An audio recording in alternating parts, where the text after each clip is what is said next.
இந்த எபிசோடோட ஸ்டார்டிங் சீன்லயே பாத்தீங்கன்னா ஒரு லேப்ல சேஸ் படுத்துட்டு இருக்க மாதிரி காமிக்கிறாங்க. அப்போ ஒரு டாக்டர் சேஸுக்கு என்னமோ பண்ணிட்டு இருக்காங்க. சேஸ் என்ன சொல்றாங்கன்னா, என்னால அசையவே முடியல, எனக்கு என்ன ஆச்சு அப்படின்னு சொல்லி விசாரிக்கிறா. அதுக்கு அந்த டாக்டர் என்ன சொல்றாங்கன்னா, நான் தான் உன்னை பேரலைஸ் பண்ணி வச்சிருக்கேன், நீ என்ன ட்ரை பண்ணாலும் உன்னால அசைய முடியாது அப்படிங்கிற மாதிரி சொல்றாங்க.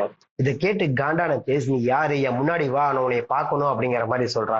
வந்துட்டேன், உன்னால என்ன பண்ண முடியும் அப்படின்னு சொல்லி கேட்டுட்டு சேஸோட கையில ஒரு ப்ளூ கலர் ஊசியை வச்சு குத்துறாங்க.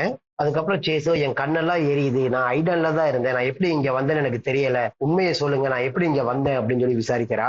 அதுக்கு அந்த டாக்டர், உனக்கு நான் மயக்க மருந்து தான் கொடுத்துருக்கேன், நீ கொஞ்ச நேரம் ரெஸ்ட் எடு, உனக்கு எல்லாம் சரியாயிடும் அப்படிங்கிற மாதிரி சொல்லிட்டு அங்கிருந்து போயிடுறாங்க. சேஸோ மயக்கமாயிடுறான். அதுக்கப்புறம் கண்ண முழிச்சு பார்க்கும்போது பக்கத்துல இன்னொரு டாக்டர் இருக்காங்க. அந்த டாக்டர் என்ன சொல்றாருன்னா, உன் உடம்புல இருக்க நரம்பெல்லாம் நல்லா வேலை செய்ய ஆரம்பிச்சிருச்சு, நீங்க இப்ப நல்லா இருக்கீங்க அப்படிங்கிற மாதிரி சொல்றாங்க. அதுக்கு சேஸ், நான் ஐலாண்ட்ல தான் இருந்தேன், நான் எப்படி இங்க வந்தேன்னு தெரியல, அதை எனக்கு சொல்ல முடியுமா அப்படின்னு சொல்லி கேட்கறா. நான் உங்களுக்கு ப்ராமிஸ் பண்றேன், இன்னும் கொஞ்ச நேரத்துல ஒரு முக்கியமான ஆள் உங்ககிட்ட வந்து பேசுவாங்க, அவர் எல்லா உண்மையும் உங்ககிட்ட சொல்லுவாரு, இப்போதைக்கு என்கிட்ட எதுவும் கேட்காதீங்க, அமைதியா இருங்க அப்படின்னு சொல்லி சொல்லிடுறாரு. அதுக்கப்புறம் ஒரு டேப் மாதிரி ஒண்ணு இருக்கு, அதை எடுத்து பேரலைஸ் பண்ணி வச்சிருந்தாங்களே நம்ம சேஸ, அதை அப்படியே மெதுவா ரிலீஸ் பண்றாங்க. அப்ப சேஸ் பார்த்துட்டு, இது என்ன, இது என்னை எப்படி இதனால கண்ட்ரோல் பண்றீங்க அப்படின்னு சொல்லி கேட்க, இது ஒரு மேக்னெட்டிக் ஃபீல்டு, இதை வச்சு நாங்க உங்களை கண்ட்ரோல் பண்ணிட்டு இருக்கோம், இது உங்களுக்கு மட்டும் இல்ல, இந்த ஜெயில இருக்க எல்லாத்துக்குமே நாங்க இப்படிதான் வச்சு ட்ரீட் பண்ணிட்டு இருக்கோம் அப்படிங்கிற மாதிரி சொல்றாங்க. அப்பதான் சேஸுக்கு தெரிய வருது, நம்ம இப்ப ஜெயில இருக்கோமா அப்படின்னு. சேஸ் டக்குன்னு ஓடி போய் அந்த டாக்டர், நான் எப்படி இங்க வந்தேன், நான் யாரு, என்ன ஏதாவது சொல்லுங்க அப்படின்னு சொல்லி விசாரிக்க பாக்குறா. அதுக்குள்ள டாக்டர் என்ன பண்றாருன்னா, வெளியே போய் கதவை சாத்திக்கிறாரு. சேஸும் அந்த கதவை உடைச்சு வெளியே போகலாமான்னு ட்ரை பண்ணிட்டு இருக்கா, ஆனா அவனால முடியல. இங்க கட் பண்ணி இந்த சீரீஸோட நேம் போடுறாங்க, தி ஒன் லேண்ட். அதுக்கப்புறம் சேஸ் அந்த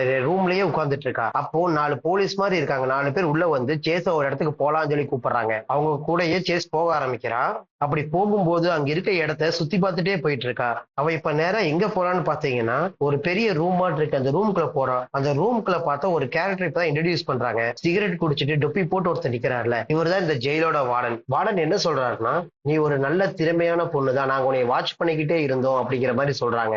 அதுக்கு ஸ்மால் பட் மைட்டி அப்படின்னு சொல்லிட்டு அங்க இருக்க சேர்ல போய் உட்காந்துக்கிறா. அதுக்கு என்ன அர்த்தம்னு பாத்தீங்கன்னா, சிறியதாக இருந்தாலும் வலிமையாக இருக்கும் அப்படிங்கிறது அதுக்கான அர்த்தம். இது உனக்கு எப்படி தெரியும் அப்படின்னு சொல்லி கேக்குறாங்க. அதுக்கு சின்ன வயசுல எங்க அம்மா எனக்கு சொல்லி கொடுத்துருக்காங்க அப்படின்னு என் மைண்ட்ல ஒரு ஞாபகம் இருக்கு, அது உண்மையா பொய்யானு எனக்கு தெரியல அப்படின்னு சொல்றா.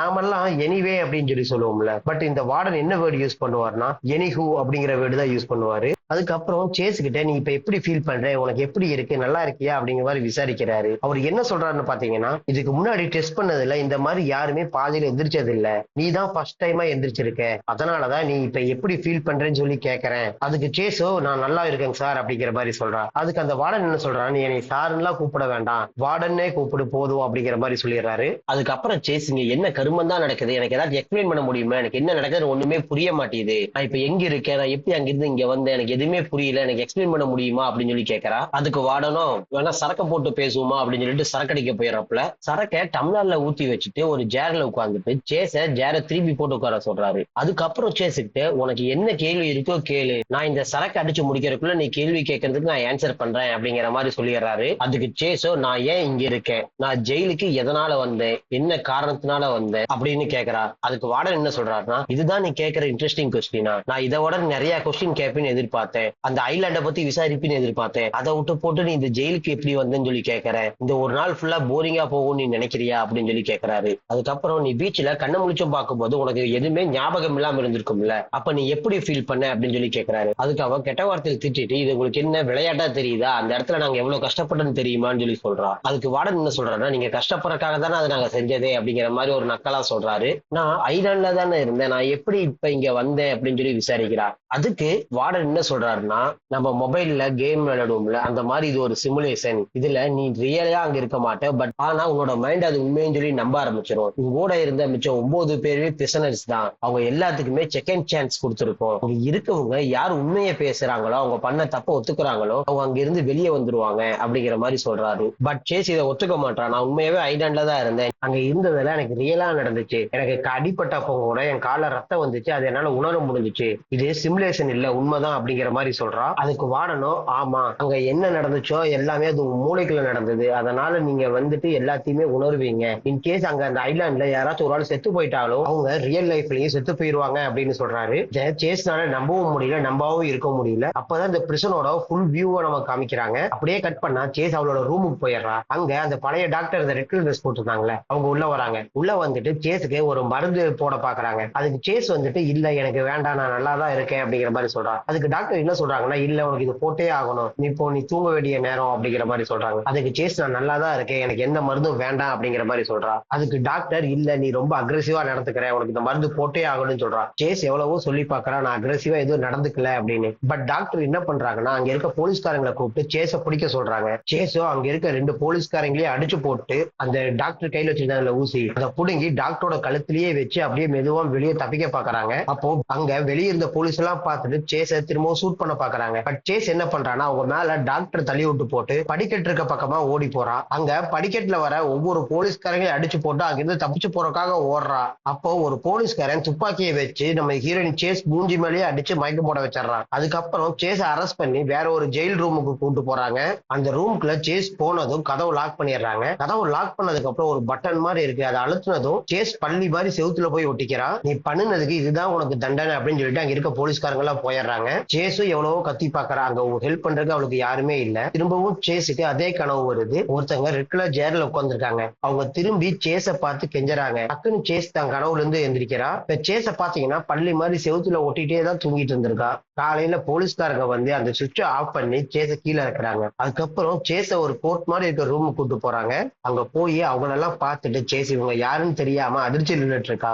அப்ப அதுல ஒருத்தங்க சேஸ உட்கார சொல்றாங்க. உட்கார சொல்லிட்டு அவங்கள அறிமுகப்படுத்திக்கிறாங்க. அவங்க யாருன்னு பார்த்தா இந்த சிமுலேஷனை உருவாக்குன ஒரு டாக்டர். அப்ப சேஸ் கேட்கிறா, சிமுலேஷன்னா என்ன அப்படின்னு. நீ வந்து உன் மூளை மூலமா வேற இடத்துல இருப்ப, உன் உடம்பு வேற இடத்துல இருக்கும், இதுதான் சிமுலேஷன் அப்படிங்கிற மாதிரி ஒரு ஸ்பாட்டா ஒரு எக்ஸ்பிளனேஷன் கொடுத்து ஆரம்பிக்கிறாங்க. அப்போ அங்க இருந்த ஒரு டாக்டர் உண்மையை சொல்றாங்க. நீ வந்து கோமால இருப்ப, உன்னோட பாடி இங்க கோமால இருக்கும், உன் மைண்ட் மட்டும் தனியா ஒரு ஐலாண்ட்ல இருக்கும். சோ இதுதான் இந்த சிமுலேஷன் அப்படிங்கிற மாதிரி சொல்றாங்க. அதை கேட்டுட்டு வார்டன் என்னமோ பேச வரலான்னு பாக்குறப்போ அங்க இருந்த ஒருத்தன் வார்டனையே கத்தி அமைதியா உட்கார விட்டுறான். அப்புறம் ஒரு டாக்டர் கேட்கிற, உனக்கு என்னெல்லாம் ஞாபகம் இருக்கு அதை சொல்லு அப்படின்னு சொல்லிட்டு. அதுக்கு சேஸ் சொல்றா, ஐலாண்ட்ல நடந்தது மட்டும் தான் எனக்கு ஞாபகம் இருக்கு, அதுக்கு முன்னாடி நடந்தது எதுவுமே எனக்கு ஞாபகத்துல வரமாட்டேது, ஏன் என்ன ஆச்சு எனக்கு அப்படின்னு சொல்லி கேட்கறா. அதுக்கு அந்த டாக்டர் சொல்றாரு, எங்களுக்கும் அதுதான் தெரியல, இங்க ரியல் வேல இருக்கிறப்போ உங்களுக்கு எல்லாத்துக்கும் எல்லா ஞாபகமும் இருந்துச்சு, நாங்க உங்களைய சிமுலேஷனுக்கு அனுப்புனதுக்கு அப்புறம் நீங்க எல்லாத்தையுமே மறந்துட்டீங்க, பட் அதுவுமே ஒரு டெம்பரவரியா தான், உங்களோட ஞாபகம் கொஞ்சம் கொஞ்சமா உங்களுக்கு வர ஆரம்பிக்கும், வந்ததுக்கு அப்புறம் நீங்க திருந்தி நல்லவங்களா இருந்தீங்கன்னா அந்த ஐலாண்ட்லயே சந்தோஷமா வாழலாம்,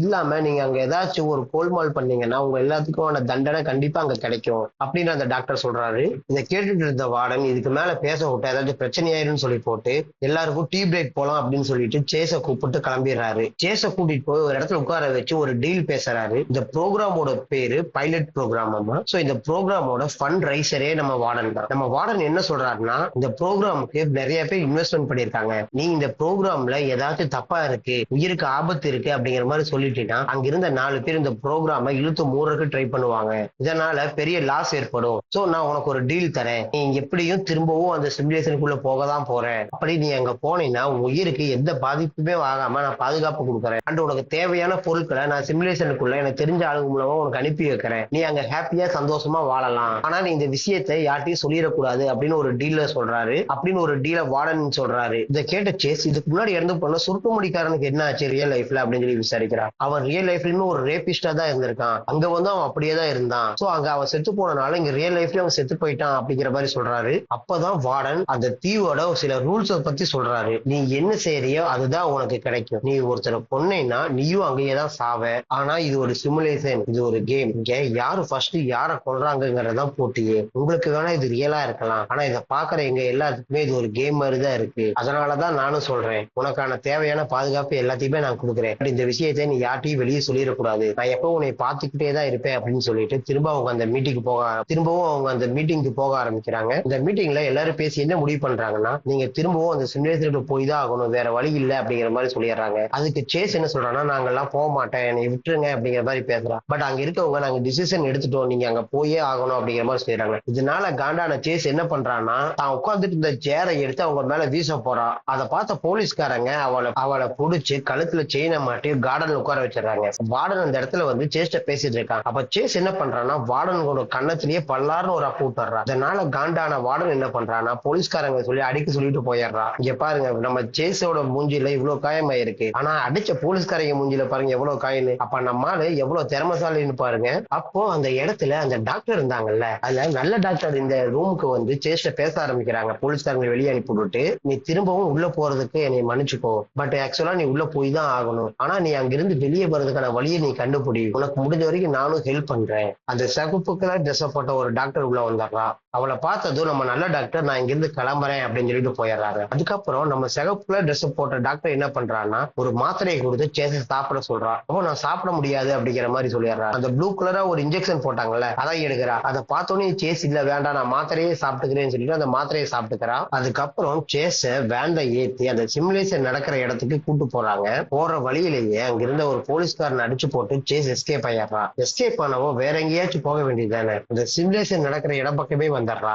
அங்க வந்தவ யாருக்கும் தெரியாம வேற எங்காச்சும் போக வேண்டியதுதானே, அதுக்குள்ள என்ன நடக்குது பாக்கணும் அப்படின்னு சொல்லி போட்டு அங்கிருந்து போலீஸ்காரங்க எல்லாம் மீறி அதுக்குள்ள போயிடுறா. உள்ள போனவ என்ன பண்றான்னா, அங்கிருந்து ஒரு போர்ட்டை எடுத்து மாட்டிட்டு அங்க வேலை பார்க்குற நர்ஸ் மாதிரியே அங்கேயும் இங்கேயும் போயிட்டு இருக்கிறா. ஒரு வழியை சுத்தி ஃபைனலா ஒரு இடத்துக்கு வரா. எங்கேன்னு பார்த்தா இவங்க எல்லாத்தையும் பேரலைஸ் பண்ணி வச்சிருப்பாங்கல்ல, அங்க வந்து பாக்குறா. அங்க கூப்பர், டெய்லர், மேசன், ஹைடன், அப்புறம் அந்த தீவுல இருந்த எல்லாருமே இங்கதான் பேரலைஸ் பண்ணி வச்சிருக்காங்க. அதை பார்த்து ஒரு நிமிஷம் அப்படியே ஷாக்காயி நின்னுறா. அப்போ அந்த இடத்துல போலீஸ்காரங்க வந்து நம்ம சேஸ புடிச்சிடுறாங்க. அங்க வார்டனும் வந்துடுறாரு. அப்போ வார்டன் இது என்ன இடம் அப்படின்னு சொல்லி விசாரிக்கிறார். வார்டன் அதுக்கு இதுக்கு உனக்கு ஆன்சர் முன்னாடியே தெரியும், நான் உன்னை சொல்லி இருக்கேன், அது எப்படி இதெல்லாம் நடக்கிறதுக்கு வாய்ப்பே இல்லை அப்படின்னு சொல்லி போட்டு சேஸுக்கு ஒரே குழப்பமா இருக்கு. அப்போ அங்க இருக்க போலீஸ்காரங்க என்ன பண்றாங்கன்னா, சேஸ மடக்கி பிடிச்சு உட்கார வச்சிடறாங்க. அப்போ அந்த இடத்துக்கு வந்த ஒரு டாக்டர் சேஸோட கழுத்துல அந்த மயக்க மருந்து போட்டுறாரு. மயக்க மருந்து போட்டு சேஸ அந்த பேரலைஸ் பண்ற பெட்ல படுக்க வச்சிடறாங்க. அதுக்கப்புறம் பாத்தீங்கன்னா சேஸ் மெதுவா கண்ணை திறந்து பாக்குறா.